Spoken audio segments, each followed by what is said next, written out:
BJP की ओर से हम बड़े विनम्रता सख्ती से बोलना चाहेंगे कि कांग्रेस पार्टी ने एक झूठा षड्यंत्र किया भगवा आतंकवाद का। कांग्रेस प्रणीत यूपीए सरकार ने भगवा आतंकवाद, हिंदू आतंकवाद, ये नरेटिव सेट करने के लिए षड्यंत्र रचा और ये पूरा मालेगांव का केस तैयार किया। आज उसका पर्दाफाश हो गया है।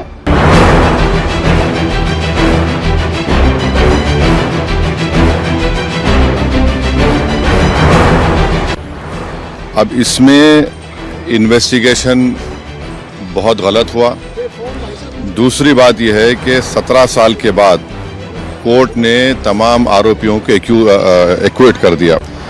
मेरा पहला सवाल यह है कि क्या टेररिज्म के ऊपर इनकी हिपोक्रेसी होगी अगर वो सुप्रीम कोर्ट नहीं जाएंगे? क्या वो सुप्रीम कोर्ट को जाएंगे? दूसरा यह है कि मिलिट्री ग्रेड RDX वहां पर इस्तेमाल हुआ, ये NIA ने अपनी चार्जशीट में कहा। अब ये मिलिट्री ग्रेड RDX इस्तेमाल हुआ तो फिर ये कहां से आया?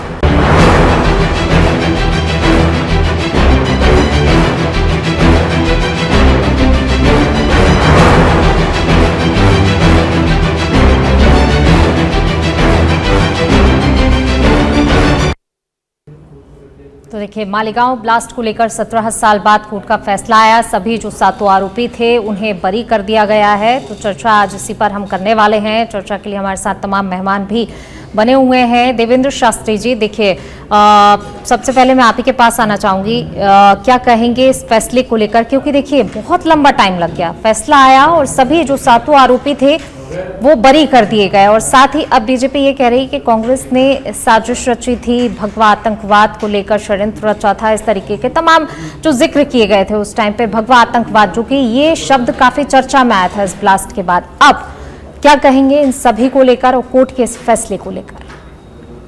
देखिए, एक चीज तो बहुत स्पष्ट है कि आतंकवाद होता है और उसको किसी जाति, धर्म या कलर देना जो है वो गलत है। और वो जो है, चाहे वो तत्कालीन सरकार कोई भी रही हो, आज उसको जवाब देना मुश्किल हो रहा है। यहाँ पर लेकिन हम 2-3 सवालों को देखेंगे कि एक तो सबसे बड़ा क्वेश्चन मार्क जो है इस पर लगता है हमारी जांच एजेंसी और जांच व्यवस्था। क्योंकि आज जो सरकार है मौजूदा स्थिति में, उनकी तरफ से ये कहा जा रहा है कि उस वक्त कांग्रेस की सरकार थी, उन्होंने एक षड्यंत्र रचा। तो षड्यंत्र कांग्रेस ने रचा, इसका मतलब यह है कि वहां की जांच एजेंसी जो है वो उसने उस षड्यंत्र का हिस्सा बनी। दूसरी बात, दूसरी तरफ जो विपक्षी जो सवाल उठा रहे हैं कि जांच सही हुई या नहीं हुई, इस पर यह सवाल उठ रहा है। तो इसका मतलब NIA ने जो जांच की वहां गड़बड़ है। इस पूरे प्रकरण के अंदर जांच एजेंसी की क्रेडिबिलिटी क्वेश्चन मार्क पे है। जांच एजेंसी के आधार पे कोर्ट फैसला करती है। दूसरा, एक तो जांच एजेंसी का सवाल है कि जांच एजेंसियां क्या सरकारों के आधार पे फैसला करती हैं? क्या जांच उस तरह से चलती है? ये देखने की बात है। दूसरा ये कि जो अदालतें हैं उनके अंदर 17 साल लगे। मैं समझता हूं अगर प्रज्ञा ठाकुर और कर्नल पुरोहित निर्दोष थे तो इनको 17 साल तक यह सजा क्यों दी गई? क्या ये इस तरह के मामले जो समाज को और देश को बहुत ज्यादा राजनीतिक तौर पे और धार्मिक तौर पर प्रभावित करते हैं, क्या उनका जल्दी हम फैसला नहीं कर सकते? क्या हमको ऐसी विशेष व्यवस्था नहीं होनी चाहिए? 17 साल तक राजनीतिक उठापटक चलती रही और इस पे कितने चुनाव लड़ लिए गए और कितने सारे जो है एक दूसरे के प्रति जो है घृणा फैलाई गई। इससे बचने की आवश्यकता है। तो एक तो जांच एजेंसीज की व्यवस्थाओं को देखने की और उनकी क्रेडिबिलिटी एस्टेब्लिश करने की बात है, और एक समय कम करने की न्यायिक व्यवस्था जो है, अगर आप समय पे उसका फैसला नहीं करते हैं तो एक तरह से आप सजा ही दे रहे होते हैं। तो न्यायिक व्यवस्था के ऊपर भी सवाल है, राजनीतिक दलों पर तो है ही। बिल्कुल, देखिए ये जो कलर देना या समाज का नाम देना या धर्म का नाम देना, ये देश को फायदा नहीं पहुंचाता है। भले ही हो सकता है एक पार्टी को वोट का लाभ मिल जाए, लेकिन देश को नुकसान होता है। ठीक है, पौरुष जी, मैं आपके पास आना चाहूंगी, कैसे देखते हैं कोर्ट के इस फैसले को? बहुत लंबे टाइम बाद फैसला आया, लेकिन बीजेपी की भी प्रतिक्रिया आपने सुनी होगी, तमाम नेताओं की प्रतिक्रियाएं भी आपने सुनी होंगी। क्या कहेंगे उसको लेकर? कहा जा रहा है कि जो कांग्रेस की झूठ की थ्योरी थी उसका पर्दाफाश हुआ है। जो नैरेटिव आपने सेट किया था, हिंदू आतंकवाद, भगवा आतंकवाद, कांग्रेस के कई वरिष्ठ नेताओं ने उस टाइम पर जो है शब्द का जिक्र किया। अब उस जो है आपने नैरेटिव सेट करने की जो कोशिश की थी, कांग्रेस ने झूठ फैलाने की जो कोशिश की थी, उसका पर्दाफाश हुआ है। देखिए पूनम जी, सबसे पहले तो मैं माननीय न्यायालय के फैसले पर कहना चाहूंगा कि कांग्रेस पार्टी सदा से ही जो है वो न्यायिक प्रक्रिया का सम्मान करती है। आज न्यायालय जो होती है वो सिर्फ उन्हीं आधारों पर फैसला करती है कि उसके सामने जो है जांच एजेंसियों के द्वारा और जो प्रोसिक्यूशन के द्वारा क्या तथ्य पेश किए गए। तो यदि कोई तथ्य पेश करने में कोई कमी रहती है तो प्रोसिक्यूशन की नाकामी है, इसलिए न्यायालय के फैसले का तो सदा स्वागत किया जाना चाहिए। परंतु मैं आपका ध्यान दिलाना चाहूंगा भारतीय जनता पार्टी के आरोपों पर। भारतीय जनता पार्टी के देखिए शुरू से डबल स्टैंडर्ड है। बीजेपी अगर ये मानती है कि मालेगांव केस के आरोपी दोषी नहीं थे, तो भारतीय जनता पार्टी का आपको ध्यान होगा कि जब आज तो इस केस का फैसला है और अब से जो पिछली वाली हियरिंग थी कि जहां पर दोनों पक्ष हैं उनकी जो बहस है कंप्लीट हुई थी, तो वहां पे इसी एनआईए ने जो है साध्वी प्रज्ञा सहित तमाम आरोपियों को फांसी की सजा देने की मांग की थी। ये तथ्य पे, रिकॉर्ड पे है, ये अभी कुछ ही दिन पहले की बात है। तो मैं इस बात को कहना चाहता हूँ कि क्या भारतीय जनता पार्टी को अगर ये लगता था कि ये लोग दोषी नहीं है, तो भारतीय जनता पार्टी की सरकार को आए तो 11 साल हो गए ना, तो इनको कम से कम एनआईए को इस बात के लिए तो प्रेरित करना चाहिए था कि भाई हमारे वाले जो लोग हैं ये दोषी नहीं है, तो असली दोषी कौन है आप उनको पकड़ के लाओ, न्यायालय के सामने तथ्य पेश करो।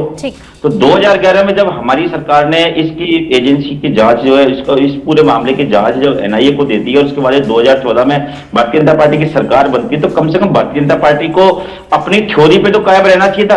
परंतु देखिए हुआ क्या, ये इन्होंने राजनीतिक विद्वेषता के कारण और पॉलिटिकल माइलेज देने के लिए उस केस को जस का तस चलने दिया गया और उस केस में जो एनआईए के द्वारा कुछ सबूत जो उस समय जुटाए गए होंगे उसका जो है इन्होंने उसको इन्होंने जो है ढीला कर दिया, उसको न्यायालय के सामने आने नहीं दिया।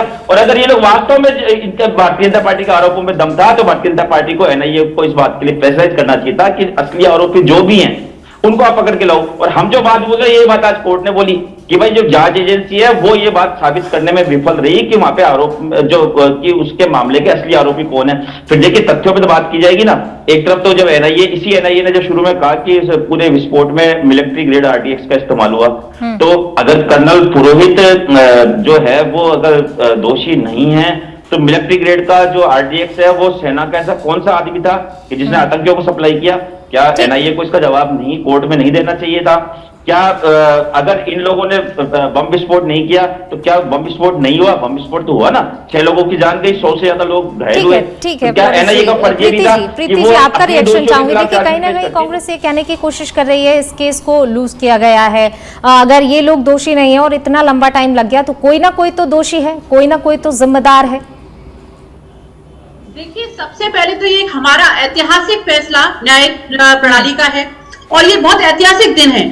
जो कांग्रेस सरकार के टाइम पर भगवा आतंकवाद का नारा लगाया गया था, मैं बिल्कुल चैनल के माध्यम से कहना चाहूंगी कि भगवा आतंकवाद का नहीं है, भगवा त्याग का प्रतीक है, भगवा साहस का प्रतीक है, भगवा पवित्रता का प्रतीक है। और भगवा आतंकवाद जैसे शब्दों का यूज करके कांग्रेस सरकार ने जिस तरीके से भगवा को बदनाम करने की कोशिश की, आज उनका पर्दाफाश हो चुका है। रही बात जांच की, तो सिंपल सी बात है पूनम जी कि एटीएस ने जब गलत सबूत इकट्ठा किए, एटीएस ने प्रारंभिक जांच की थी, गलत सबूत इकट्ठा किए, एक साध्वी को एक अपराधी बना दिया, एक साध्वी के साथ जिस तरीके का व्यवहार किया गया, गिरफ्तारी होती है 8 तारीख को और दिखाया जाता है 24 तारीख को, 12-13 दिन बाद उसकी गिरफ्तारी दिखाई जाती है। तो ये कहां का इंसाफ था? गलत सबूत इकट्ठा किए गए। एक फौजी को जो कि बहुत मतलब मैं कह सकती हूँ कि एक आर्मी ऑफिसर जो देश के लिए तत्पर खड़ा रहता है, कश्मीर में कई आतंकवादियों को उन्होंने मार के गिराया, कई आतंकवादी संगठनों को उन्होंने कार्रवाई की, और आज देखिए उनके ऊपर ये आरोप लगाया जाता है कि आरडीएक्स वहां का इस्तेमाल हो रहा है, जबकि अभी जब जांच एजेंसियों ने जो जांच की उस पर ही प्रश्न चिन्ह खड़ा किया है न्यायालय ने कहा जो सबूत दिए गए वो गलत सबूत दिए गए हैं, ना तो वो आरडीएक्स वो था जो कि मिलिट्री में यूज होता है, उसको मतलब आप देखिए कितने किलो, वो क्या क्या कहना चाह रहे थे कि कितने किलो आरडीएक्स वहां से लाया गया, और जिस बाइक की बात कर रहे थे, जिस बाइक की कब्जे की बात कर रहे थे, जिस बाइक पे बम रखने की बात कर रहे थे, वो बाइक भी इस आदमी की नहीं साबित हुई है। तो ये कांग्रेस सरकार का दोगलापन है। कांग्रेस सरकार ने एक वोट बैंक की राजनीति की थी और आज उसका पर्दाफाश होता है। जिस तरीके से ये धर्म के नाम पर राजनीति आज तक करके आए हैं और लोगों को झगड़ा करवाते रहे हैं। ठीक है प्रीति, जाऊंगी। प्रभात जी भी हमारे साथ जुड़े हुए हैं। प्रभात जी, देखिए जिस तरीके से एक लंबा टाइम लग गया, अगर दोषी ये लोग नहीं है, दोषी जो 7 लोग हैं उनको अब बरी कर दिया गया है, जिन पर आरोप थे, तमाम तरह के आरोप लगे, ठीक है, इसको लेकर सियासत भी देखी जा रही है। अब प्रीति जी ने जिस तरीके से कहा कि कांग्रेस ने वोट बैंक की राजनीति की है, लेकिन कहीं ना कहीं जो पीड़ित हैं, जो पीड़ित परिवार हैं, वो आज भी न्याय की आस में तो हैं, उन्हें भी नजरअंदाज नहीं किया जा सकता। 6 मौतें हुई, 100 से ज्यादा घायल हुए, तो वो भी तो नजरअंदाज नहीं किया जा सकता। अगर ये दोषी नहीं है तो कोई तो दोषी है, और उसका जवाब जो है वो लोग मांग भी रहे हैं। हाँ पूनम जी, आपने कहा कि ये 7 दोषी थे जिन्हें बरी कर दिया गया, तो मुझे थोड़ा सा आपत्ति है कि वे दोषी नहीं थे, दोष साबित हुआ नहीं था, उन पे आरोपी थे, शक के बिना पे उन्हें गिरफ्तार किया था या उन्हें फंसाया था, षड्यंत्र हुआ था। देखिए, एक छोटी सी थ्योरी चल रही है कि पूरे विश्व में जहां जहां भी आतंकवाद हुआ है अभी तक या होता रहा है, उनमें से अधिक संख्या में 99% भी मैं बोलूंगा तो अतिशयोक्ति नहीं होगी, एक ही धर्म विशेष के लोगों के द्वारा आतंकवाद फैलाया जाता रहा। तो एक धारणा सी बन गई कि एक विशेष धर्म के लोग हैं जो आतंकवादी होते हैं। इसको बदलने के लिए हो सकता है संभवतः किसी नवरात्र के एक दिन पहले ये मालेगांव के अंदर ये बम विस्फोट हुआ और इसके अंदर 7 लोगों को शक के बिना पे गिरफ्तार कर लिया। और इस कोर्ट के फैसले, जो कोर्ट ने, न्यायालय ने जो निर्णय दिया है, उस निर्णय के ऊपर न तो कांग्रेस के और न ही विपक्ष के कोई भी लोग उंगली उठा सकते हैं, क्योंकि पूरा ट्रायल हुआ, 17 साल तक जांच हुई, 17 साल तक ट्रायल हुआ, 17 साल की पूरे कानूनी प्रक्रिया होने के बाद उन्हें बरी किया गया। इसलिए इसमें कोई संदेह नहीं कि वो निश्चित रूप से दोषी या आरोपी नहीं थे। अब रही बात कि जो 7 लोग मारे गए या 100 लोग घायल हुए, उनकी तो निश्चित रूप से जांच होनी चाहिए, पकड़ में आना चाहिए, षड्यंत्र किसने किया, क्यों किया षड्यंत्र।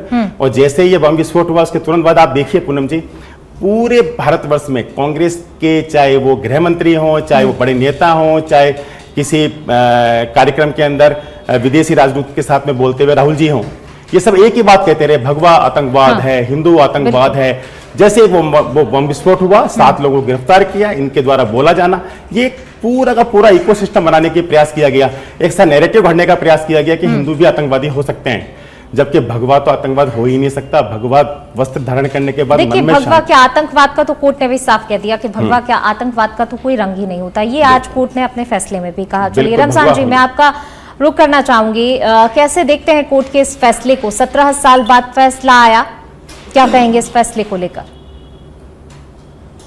देखिए पूनम जी, मैंने सब पैनलिस्ट को सुना है। कोर्ट के फैसले आते हैं और जिसके पक्ष में आते हैं, जिनके मुखालिफ आते हैं, उनके अपने अपने विचार होते हैं। अभी हमारी एक बहन कह रही थी कि ऐतिहासिक फैसला है। बीजेपी के लिए तो सारी फैसले ऐतिहासिक है, लेकिन मैं जरा भी तब नहीं हूं ये फैसला क्यों ऐसा आया है, क्योंकि जब जब जिनकी सत्ता होती है, सरकारें होती हैं, बहुत सारे फैसले न्यायालय भी उनके हिसाब से, चूंकि सबूत इकट्ठे नहीं हो पाते या सही जांच नहीं हो पाती, या कोई ना कोई कोर्ट भी प्रभाव में रहती है, या उनको कहीं ना कहीं तोड़ मरोड़ के सबूतों को मिटाने की कोशिश हो जाती है।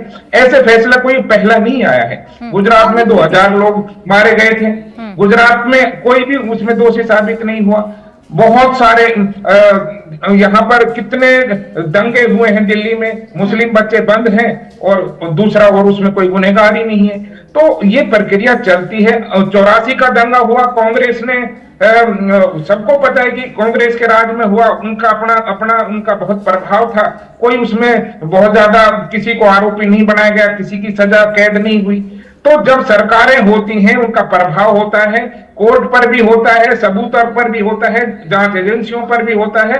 तो अगर ऐसा कोई फैसला आया है बीजेपी सरकार के सत्ता में होते हुए, तो इस पर मुझे नहीं लगता कि कोई बहुत अचंभे की बात है। बिल्कुल, कहीं ना कहीं दबाव की आप बात कर रहे हैं यहाँ पर कि अगर ये फैसला है किसी दबाव में। आप प्रीति जी क्या कहेंगी? प्रीति जी, जिस तरीके से संवैधानिक संस्थाओं पर ये लोग उंगली उठाते हैं, ये लोग कहते हैं कि दबाव में काम कर रहे हैं, प्रभाव में काम कर रहे हैं, न्यायिक प्रणाली पर इनको विश्वास नहीं है। चुनाव आयोग पर इनको विश्वास नहीं है और ये बात कर रहे हैं कि केवल मुस्लिम और हिंदू की। हमारा कहना सिर्फ इतना है कि इन्होंने भगवा आतंकवाद शब्द का जो प्रयोग किया, आज ये साबित हो गया कि भगवा आतंकवाद नहीं, भगवा त्याग का प्रतीक है, भगवा साहस का प्रतीक है, भगवा जो है एक पवित्रता का प्रतीक है। और इनको ये मानना पड़ेगा कि इन्होंने भगवा आतंकवाद का शब्द का यूज केवल अपनी वोट बैंक की राजनीति के लिए किया और कांग्रेस ये करती आई है, ये पहली बार नहीं हुआ। कांग्रेस ने हमेशा ऐसा ही किया, एक पर्टिकुलर समाज को अपनी ओर लेने के लिए, और ये सोचते हैं कि चाहे इनको आतंकवाद का सहारा लेना पड़े, चाहे इनको आतंकवादियों को अपना बनाना पड़े, ये उसमें भी पीछे नहीं हटेंगे, लेकिन इनको सिर्फ वोट बैंक चाहिए। ये सिर्फ वोट बैंक की राजनीति करते हैं और कुछ नहीं। ठीक है देवेंद्र जी, आऊंगी आपके पास प्रीति जी बाद में। देवेंद्र जी देखिए, जिस तरीके से आपने तमाम पक्षों को सुना, एक चीज और इसमें एक और चीज का जिक्र किया गया था, जब वो गवाह थे वो पलटे, उसके बाद कहीं ना कहीं केस कमजोर हुआ। इसका भी आप थोड़ा सा जिक्र करिएगा कि देखिए अगर गवाह नहीं पलटे होते तो शायद केस कुछ और ही होता। देखिए पूनम जी, 2-3 पॉइंट्स यहाँ पर बहुत महत्वपूर्ण हैं कि एक तो ये कि हिंदुस्तान में आतंकवाद, धार्मिक आतंकवाद नहीं है, न हिंदुओं का है न मुस्लिम्स का है। हिंदुस्तान में जो आतंकवाद है वो पाकिस्तान का है, पाकिस्तान प्रेरित आतंकवाद है। इसका दुर्भाग्य से हमारी राजनीतिक दल इसका वोट के लिए इस्तेमाल करने की कोशिश करते हैं और डिवाइड करने के लिए ये सारी कहानियां गढ़ते हैं और इतना सारा जो है ये धार्मिक उसमें घुसेड़ देते हैं, जो कि मैं समझता हूं कि ये देश के लिए बहुत अच्छा नहीं है। यहां पर न मुस्लिम आतंकवादी है और ना ही हिंदू, ना ही भगवा, ये केवल पाकिस्तान प्रेरित आतंकवाद हमारे यहां होता है, जिसका जवाब हमको पूरी कड़ाई के साथ देना चाहिए। दूसरी बात कि देखिए, मैं प्रीति जी को बताना चाहता हूं कि इस पूरे प्रकरण में जो कोर्ट ने कहा है वो ये है कि जितने भी ज्यादातर गवाह थे वो पलट गए हैं। एक बात तो एक तो ये कि जांच एजेंसी ने ऐसा क्या किया कि वो गवाह पलट गए। दूसरी बात यह है कि कोर्ट ने संदेह का लाभ दिया है, संदेह का लाभ दिया है। आप ये समझिए, इसमें मतलब कोई निर्दोष सजा न मिले, इसके लिए संदेह का लाभ का एक एडवांटेज मिलता है, उसके आधार पे ये फैसला हुआ है। इसमें सरकार अपील भी कर सकती है और आगे कुछ भी फैसला हो सकता है, इसलिए इसको ऐतिहासिक और इस तरह से इतना ज्यादा ग्लोरीफाई मत करिए। हम चाहते हैं कि न्याय हो, जनता को जवाब मिलना चाहिए कि अगर आतंकवाद हुआ तो उसका दोषी कौन है। वो अभी तक वो उसका जवाब जनता को नहीं मिला है। बिल्कुल, प्रभात जी आप कुछ कह रहे थे। हाँ, मैं ये कहना चाह रहा था पहले तो कि ये घटना हुई थी 2008 में। हाँ। और 2014 तक कांग्रेस की सरकार थी और जैसा वो आरोप लगा रही है कि जांच एजेंसियों ने सरकार के दबाव में आकर कुछ जांच बदली, तो क्या वो 8 वर्ष तक या 7 वर्ष तक जब तक उनकी सरकार रही, वो जांच एजेंसियां उनके दबाव में नहीं थी जिन्होंने केस इस प्रकार से बना दिया। और पूनम जी, इस बात को हम भी जानते हैं, सभी सामान्य उसका सोच का व्यक्ति भी समझ सकता है कि जो एफआईआर होती है वो सबसे महत्वपूर्ण होती है। जांच का जो शुरुआती साल होते हैं, शुरुआती दिन होते हैं, पहला दिन, दूसरा दिन, 5वां दिन, 6ठा दिन, वो सबसे अधिक महत्वपूर्ण होता है, न कि वो 8 साल बाद, 7 साल बाद कोई जांच एजेंसी आके उसको बदल सकती है या कुछ और नई बात ला सकती है। तो इसलिए शुरू के 7 साल में जो कर नहीं पाए वो बाद में क्या होता था उसमें ही वो कुछ साबित नहीं कर पाए। तो ये जांच एजेंसियों को गलत कहना तो अपने आप में सही नहीं। ठीक है प्रभात जी, जवाब ले लीजिए। पूनम जी, इस पूरे मामले का भारतीय जनता पार्टी के द्वारा जो राजनीतिकरण किया जा रहा है, ये पूरा दुर्भाग्यपूर्ण मामला है। मैं वापस अपने बात को इस तथ्य के साथ रखना चाहूंगा कि अगर एनआईए ने जो चार्जशीट पेश करी, अगर उसमें कुछ बात गलत थी तो भारतीय जनता पार्टी की सरकार बनने के बाद में एनआईए ने अपनी चार्जशीट, सप्लीमेंट्री चार्जशीट डाली। चलिए पौरुष जी, आपकी आवाज नहीं आ पा रही पौरुष जी। चलिए पौरुष जी, आप करूंगी जी। मैं एक बात ये कहना चाह रहा था कि जैसे अभी भाई साहब ने कहा, देवेंद्र जी ने, कि मुसलमान आतंकवादी नहीं होते। बिल्कुल, इस्लाम आतंकवाद, हिंदू आतंकवाद, भगवा आतंकवाद ऐसा कहना अपने आप में ठीक है ही नहीं। कोई भी धर्म आतंकवाद करें, किसी निर्दोष व्यक्ति को मारें, उसको खत्म कर दें, ऐसा नहीं सिखाता और नहीं कह सकता। हाँ, जो धर्म ऐसा कहता है वो धर्म ही नहीं है। देखिए, कोर्ट ने भी कह दिया ना आतंकवाद का कोई धर्म नहीं, आज कोर्ट ने भी यही लेकिन कहा। फिर भी हम जानते हैं कि इस देश में या पूरे विश्व में आतंकवाद की जहां जहां घटनाएं होती हैं उसमें अधिकतम घटनाएं एक धर्म विशेष के लोगों द्वारा की जा रही होती हैं। तो इसको और जब वो की जा रही होती है तो उसको बदलने के लिए भगवा आतंकवाद, हिंदू आतंकवाद, इस प्रकार का नैरेटिव जो घड़ा गया, लोगों द्वारा बोला गया ये घटना को बना के, तो ये सब बहुत गलत था। राजदूत का दूध पानी का पानी हो गया है और पता लग गया है कि भगवा आतंकवाद हो ही नहीं सकता, बिल्कुल साफ हो गया। ठीक है रमजान जी, देखिए कहीं ना कहीं कोशिश तो उस टाइम पर की गई थी इस टाइप का नैरेटिव सेट करने की, लेकिन आज जो है उस नैरेटिव से पर्दा हट गया। कोर्ट का फैसला आने के बाद पर्दाफाश हुआ कि किस तरीके से इन शब्दों का इस्तेमाल करके जो है तमाम चीजें की जा रही थी, भड़काने की कोशिश की जा रही थी। रमजान जी देखिए, अभी हमारे एक साथी जो बजरंग दल से हैं, शायद विश्व हिंदू परिषद से, वो कह रहे हैं कि भाई एक धर्म आजाद भारत का पहला जो सबसे बड़ा आतंकवादी है वो नाथूराम गोडसे है। क्या हम ये मान के चले कि सारा हिंदू धर्म आतंकवादी हो सकता है? उसके आतंकवादी कैसे हुए वो? ऐसा नहीं है। वो नाथूराम गोडसे आजाद भारत का पहला आतंकवादी, जिन्होंने महात्मा जो भी किसी दूसरे व्यक्ति की हत्या कर दे वो आतंकवादी हो गया। वो आतंकवादी हत्यारा हुआ ना, आतंकवादी कैसे हुआ? आतंकवादी वो जो निर्दोष बम लगा के सैकड़ों लोगों को मार देता है, वो आतंकवादी हुआ। जो व्यक्ति जिन्होंने एक तरीके से सरकारी हाईवे कर दे, आतंकवादी वो जो आतंक फैलाकर अपने मंसूबे सिद्ध करना चाहता है। बड़ी लीडर को जब हाथ कर दे, उसको मौत के घाट उतार दे, उससे बड़ा आतंकवादी कौन होगा भाई? क्या बात करो, कौन सी आतंक की परिभाषा कर रहे हो आप? पौरुष जी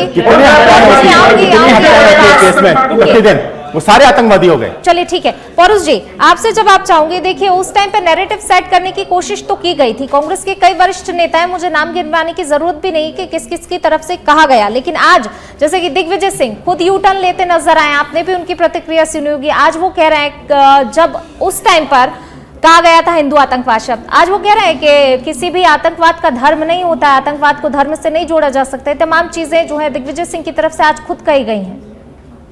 देखिए, मैं इसी बात को पुनः दोहरा रहा हूँ पूनम जी, कि पूरे मामले का जो राजनीतिकरण भारतीय जनता पार्टी जो कर रही है, ये बिल्कुल निश्चित तौर पे ये गलत है। और इनकी बात के जवाब में कांग्रेस नेताओं के बयान आ रहे हैं। मैं आपसे पूछ रहा हूँ कि भारतीय जनता पार्टी अपने आप को जो हिंदुओं का हितैषी बता रही है, जो वास्तव में हितैषी है, तो उदयपुर वाला जो कनेरा हत्याकांड वाला जो प्रकरण हुआ था, उसमें हमने उसके दोषियों को जो है 6 घंटे के अंदर 48 घंटे में हमने पकड़ लिया था। उसके बाद में हमने उसकी जांच शुरू कर दी और हम जल्दी उसकी चार्जशीट पेश करने वाले थे। तो इनके पेट में ऐसा क्या दर्द हुआ कि इन्होंने हमारे से जांच लेकर के एनआईए को दे दी और एनआईए के पास आज जांच चली गई। आप देखिए, उसमें मूवी बन गई, इतने साल में मूवी बन गई, परंतु भारतीय जनता पार्टी उस जांच को अभी तक आगे नहीं बढ़ा पाई। उसको ऐसी कोर्ट में डाल दिया गया कि ज्यादा अधिकतर बात आज की करते हैं ना, मालेगांव पे रहिए पौरुष जी, मालेगांव की बात कर लेते हैं। पौरुष जी सुनिए ना, बात आज इस मालेगांव पे कर रहे हैं। भारतीय जनता पार्टी पूरे मामले चलिए ठीक है पौरुष जी मुद्दे पर आइए ना, मुद्दे से मत भटकिए। इस बात तो होनी चाहिए थी कि 2011 के पास जा चुकी थी जांच, आपने क्यों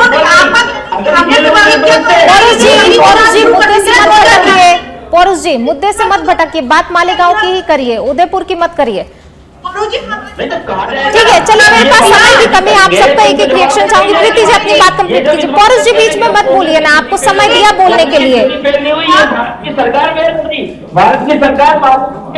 ठीक है, चलिए रमजान जी क्या कहेंगे? आज भी हालांकि पीड़ित परिवार तो देखिए अभी भी जो है उम्मीद है उनको, और अब वो कह भी रहे हैं कि इस फैसले के बाद भी वो आगे अपील भी करेंगे ताकि उन्हें न्याय मिल सके। रमजान जी देखिए, अगर सुप्रीम कोर्ट में जाती है सरकार तो मैं समझता हूं कि उनकी नियत ठीक है, अदरवाइज तो मैं समझूंगा कि ये कहीं ना कहीं सरकार के दबाव में आया हुआ फैसला है। ठीक है, मेरे पास समय की और दूसरी बात, एक बात और कहना चाहूंगा पूनम जी, 1 मिनट आधे मिनट के लिए, कि देखो जब जब सरकार में चाहे कांग्रेस रही हो चाहे आज बीजेपी है, मुसलमानों के लिए इन्होंने सेकुलर के मुसलमानों का दोहन किया, आज बीजेपी हिंदुत्व के नाम से मुसलमानों को परेशान कर रही है। ठीक है, मुसलमानों को प्रभात जी, परेशान होना है। प्रभात जी आपका एक फाइनल कमेंट। बिल्कुल, मैं ये कहना चाह रहा हूं कि जो वहां पे 7 लोग मारे गए और सैकड़ों लोग घायल हुए, उनको न्याय मिलना चाहिए। उनके असली हत्यारों के बारे में पता लगना चाहिए, षड्यंत्र किसने रचा,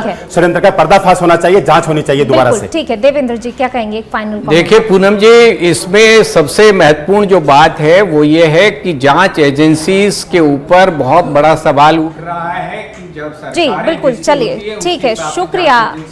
जांच और फैसला सुनाती है बिल्कुल और कोर्ट के सामने तथ्य रखती है। ठीक, बिल्कुल, शुक्रिया देवेंद्र जी, शुक्रिया आप सभी मेहमानों का इस चर्चा में शामिल होने के लिए। तो बिल्कुल देखिए, कोर्ट ने तो अपना फैसला सुना दिया है, लेकिन पीड़ित जो हैं अब इस फैसले के बाद भी आगे कोर्ट में अपील करने की वापस से कह रहे हैं कि उन्हें न्याय मिल सके। फिलहाल अब जो है आज का ये फैसला है, जिसको लेकर तमाम प्रतिक्रियाएं भी हमने आपको सुनवाई और सियासत इसको लेकर अभी भी गर्माती नजर आ रही है।